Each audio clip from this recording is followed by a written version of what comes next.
Hi viewers, ఈరోజు అమృత ప్రణయ్ వారి యొక్క ప్రేమ గురించి మాట్లాడుకుందాం. పెళ్ళి ఎలా జరిగింది ఏంటి మాట్లాడుకుందాం. పెళ్ళైన తర్వాత అసలు ఏం జరిగింది ఏంటి, ప్రణయ్ చనిపోయినటువంటి రోజు, ఆ రోజు అసలు అక్కడ ఏం జరిగింది 2018 సెప్టెంబర్లో. గణేష్ గోల్డ్ తాకట్టులో ఉన్న బంగారాన్ని విడిపించి కొనబడును. సంప్రదించండి 9966651144. 2019లో జూన్లో మొత్తం కోర్టు ముందు 1600 పేజీలు ఛార్జ్ షీట్ కావచ్చు, కోర్టుకు సబ్మిట్ సాక్ష్యాలు కావచ్చు, అన్నీ కూడా ఆనాడు ఉన్నటువంటి ఐపీఎస్ అధికారి, జిల్లా ఎస్పీ, ఈరోజు హైడ్రా కమిషనర్ రంగనాథ్ గారు సబ్మిట్ చేశారు. ఇవన్నీ కలగలిపి మీ ముందుంచుతాను. ఈరోజు సమాజంలో తప్పు అసలు ఎక్కడ జరుగుతుందో, పిల్లలు ఏం చేస్తున్నారో, పెద్దలు ఏం చేస్తున్నారో, సినిమా వాళ్ళు ప్రేమ పెళ్ళిళ్ళు చేసుకుంటే శభాష్ అంటూ పొంగిపోయే మన చుట్టూతో ఉన్నటువంటి మన వాళ్ళు ప్రేమ పెళ్ళిళ్ళు అనగానే చంపేదాకా వెళ్తున్నాం, సచ్చేదాకా వెళ్తున్నాం. ఎందుకు ఏంటి అన్ని కూడా ఈ వీడియోలో ఉంటే ఖచ్చితంగా ఎండింగ్ వరకు చూడండి. ముందుగా రంగనాథ్ గారు చెప్పిన దానిలో ఒక కీలకమైనటువంటి మాట ఇక్కడ చెప్తున్నా. ఇందాక నా క్యారెక్టర్ స్పీచ్ ఛానల్లో ఇదే వీడియో ఇస్తే కింద ఒక కామెంట్ చూశాను. నో డౌట్ వాళ్ళు ఎస్సీ. ఎందుకు ఈ మాట అంటానంటే, ఎస్సీలని మిగతా వాళ్ళు తక్కువ చేస్తున్నారో నాకు తెలియదు, కానీ మేము ఎస్సీలో మమ్మల్ని తక్కువగా చూస్తున్నారు, మేము ఎస్సీలో మమ్మల్ని తొక్కుతున్నారు, ఎస్సీలో మాకు సెపరేట్ హక్కులు కావాలి, మేము ఎస్సీలో మా మీద ఇప్పటికీ సమాజంలో చిన్న చూపే, ఇలా కొంతమంది ఇంటర్గా ఫీల్ అయిపోతూ తెలిసి తెలియకుండా మిగతా వారికి గుర్తు చేస్తున్నారు. ఇది చాలా చాలా పెద్ద తప్పు. ఈరోజు రంగనాథ్ గారు అదే గుర్తు చేశారు. ఇది పరువు హత్య అంటారేంటి? ఏది అగ్రకులం, ఏది తక్కువ కులం, ఏది ఎక్కువ, ఏది తక్కువ? అసలు పరువు హత్య అన్నది మీరు కులం కాదు ఇక్కడ. ఇది కేవలం తనకు నచ్చని వాడిని తన కూతురు పెళ్లి చేసుకుంది. ఆ చేసుకున్న వాడితో చట్టా పట్టలు తన ముందే తిరుగుతూ ఉంది. ఇది చూసినటువంటి ఆ మారుతిరావు బంధువులు, తెలిసిన వాళ్ళు, మిగతా వాళ్ళంతా ఆయన రెచ్చగొట్టారు. ఏంట్రా నీ కూతురు నీ మాట దాటుతున్నావు, నీ ముందే వేరే వాడితో పెళ్లి చేసుకొని హంపీగా తిరిగేస్తుంది, అదని ఇద్దని. అలా లోలోన సైకలాజికల్ బాగా డిస్టర్బ్ అయిపోయాడు ఆ మనిషి. ఇట్స్ ప్యూర్లీ సైకలాజికల్గా డిప్రెషన్ గురయ్యి అందులో నుంచి అతనికి వచ్చినటువంటి ఒక కోపంతో కూడినటువంటి, ఆవేశంతో కూడినటువంటి, ఆగ్రహంతో కూడినటువంటి ఒక ఆలోచన చివరికి వైలెంట్గా మారిపోయింది.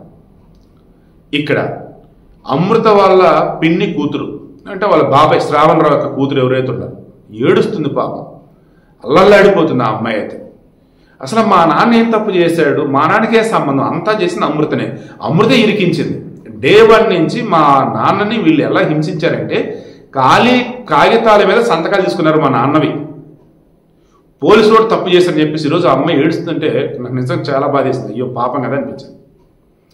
సరే, ఇప్పుడు ఎస్సీలో వాళ్ళ దేశం తప్పు చేసుకోవద్దు. మీరు సమాజంలో ఫైనాన్షియల్ మీరు ఇబ్బందులో ఉన్నారు కాబట్టి మీకు రిజర్వేషన్ కల్పించారు, దాన్ని యూటిలైజ్ చేసుకొని హ్యాపీగా ఎదగండి. ఎందుకంటే మీరు తక్కువ అని అసలు దయచేసి మైండ్లోకి రానియవద్దు. వాళ్ళు ఎవరైనా ఒకళ్ళు ఇద్దరు అన్నది ఊరుకోవద్దు మీరు. సో పాయింట్ అయిపోయింది. నెక్స్ట్, అమృత అసలు ఈరోజు ఎక్కడ ఉంది? ఈరోజు అంతదే క్వశ్చన్ చేస్తున్నారు. అమృత ఎక్కడ? కేసు జడ్జిమెంట్ కూడా రాలా. ఎప్పుడో తన పేరులో ఉన్నటువంటి ప్రణయని తీసి అమృత వర్షన్ పేరు మార్చుకుంది. అది ఆమె ఇష్టం, నో డౌట్. అయితే ఈరోజు చాలామంది ఏమన్నారు, కనీసం కేసులో జడ్జిమెంట్ వచ్చేంత వరకైనా అమృత వర్షిని మొదటి నుంచి అమృత అందరూ తెలుసు, ప్రణయ్ అమృత ప్రణయ్. ఆ ప్రణయ్ అనేది అసలు తీసేసిందే, వర్షిని పెట్టుకుందే, అండ్ ఇక ప్రణయ్ జ్ఞాపకాలు ఏమీ వద్దా, అండ్ ప్రణయ్ పేరెంట్స్కి అసలు ఆమె కలిసి అన్నాలేంది అని ఇలా మాట్లాడుతున్నారు.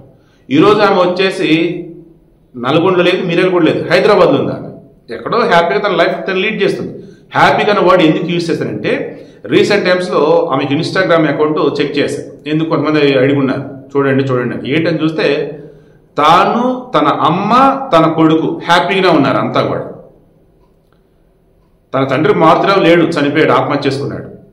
ఇప్పుడు వాళ్ళ అమ్మకి భర్త లేడు. ఈ అమృత యొక్క భర్తని మారుతిరావు చంపించాడు.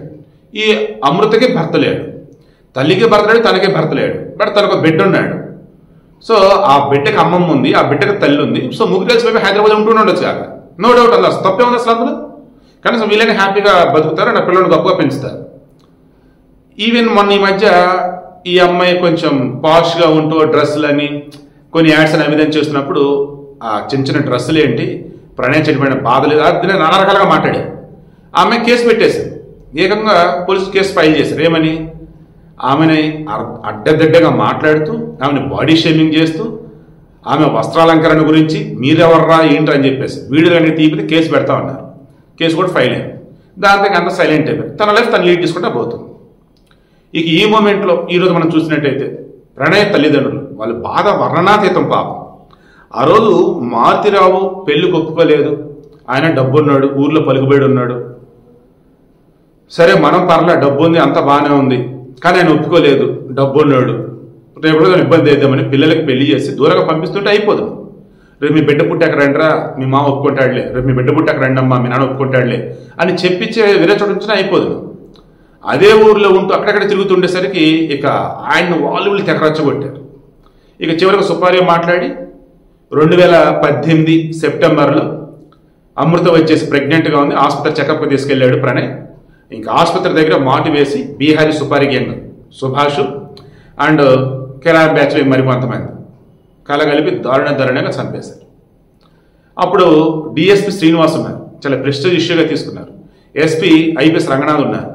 ఇక వీళ్ళు 4 రోజుల్లో నిందితులు పట్టుకున్నారు. కాల్ డేటా, తర్వాత వాళ్ళు ఎక్కడున్నారు ఏంటి మొత్తం టెక్నికల్ ఎవిడెన్స్ అంతా తీసుకున్నారు. ఇవన్నీ కూడా 2019 జూన్ కల్లా కోర్టుకి సబ్మిట్ చేశారు. ఇక ఆ తర్వాత బెయిల్ మీద బయటకు వచ్చాడు A1 ఉన్నటువంటి మారుతిరావు. ఆ తర్వాత 2020లో ఆర్యవైశ్య సత్రం అని ఉంటుంది, ఐ థింక్ ఆర్యవైశ్య కాటేజ్ లాంటిది ఖైరతాబాద్లో ఉంటుంది. పాపం అందులో ఆత్మహత్య చేసుకున్నాడు. నిజంగా పాపమనే అంటారు, ఎందుకంటే ఏమాత్రం ఆయన కోపంతో ఆవేశంతో అజ్ఞానంతో ఆలోచించుకోవడానికి ఉన్నట్టయితే నా కూతురే కదా, సరే తనకు నచ్చినోడిని చేసుకుంది. పరుగు సినిమాలో ప్రకాష్ రాజ్ ఎండింగ్లో తెలుసుకుంటాడు నిజమేంటన్నది, అది ఆయన ముందు తెలుసుకోరన్న. ఎప్పుడు 2008లో వచ్చిందండి పరుగు. ఇన్సిడెంట్ జరిగింది ఎప్పుడండి? 2018లో. ఇక్కడ చంపింది ఎప్పుడండి? చంపింది 2018లో. దెన్ ఆయన 10 సంవత్సరాలు అవుతుంది. ఆ సినిమా చూసినా చంపే కూడా సర్లే పోతే పోయిందని వదిలేసేవాడు వాళ్ళ కూతుర్ని. ఏదో రోజు ఆమె రియలైజ్ అయి వచ్చేది, వచ్చి టచ్ చేయకూడదు, బట్ టచ్ చేస్తున్నా. చిరంజీవి వాళ్ళ చిన్న కూతురు శ్రీజ అండి, ముందు పెళ్లి చేసుకుంది కదా, పాపం అతను చనిపోయి రీసెంట్గా. ఆ ఇష్యూ అసలు ఎంత హైలైట్ అయిందండి. ఆ టీవీ నైన్ వాళ్ళు ఎంత అరాచకం చేశారండి. అసలు ఏం చేశాడు చిరంజీవి? ఎంతో అల్లారు ముద్దుగా పెంచుకున్న చిన్న అమ్మాయి అని, కానీ ఈరోజు ఈ రకం చేసింది. సరే తనకు నచ్చింది, తను బతికేమని అన్నాడు. ఏమైంది? కొన్నాటికి తాను తప్పు తెలుసుకుంది, వచ్చేసింది. కూతురు కదా దగ్గర తీసుకున్నాడు. అది తండ్రి అంటే, అది పెంపకం అంటే. అంటే నీకుడేమన్నాను, నచ్చినోడితో వెళ్ళిపోయింది అయ్యా, సైలెంట్ అయిపోయినావు అంతే. నీ కోపం తగ్గేంత వరకు, కోపం తగ్గాక పిలిచి అమ్మ అంత ఓకేనేంటి అని చెప్పేసి మాట్లాడి సెట్ చేయి. అది మార్చులో చేయలేకపోయాడు, అది పెద్ద సమస్య. సో వీడియో క్లోజ్ చేస్తున్నా. అమృతలాగా తొందరపడి ఎవరు పెళ్లి చేసుకోవద్దు. ప్రేమకి మనసుంటే సరిపోయింది, బట్ పెళ్లికి 2 కుటుంబాలు కావాలి. ప్రేమకి 2 మనసులు, శారీరకంగా కలవడానికి 2 దేహాలు, బట్ పెళ్లి అంటే 2 కుటుంబాలు. ఇది మాత్రం గుర్తుంచుకోండి. ఇంకో కులం ఎక్కువ, ఒక కులం తక్కువ మైండ్లోకి రానివ్వకండి. అండ్ మరలా చెప్తున్నా, దయచేసి తల్లిదండ్రులైనా పిల్లలైనా 1కి 10 సార్లు ఆలోచించండి. ప్రేమన్నా పెళ్ళన్నా ఇంకోసారి ఇంకెక్కడ కూడా పరువు హత్య మాట రానీకండి.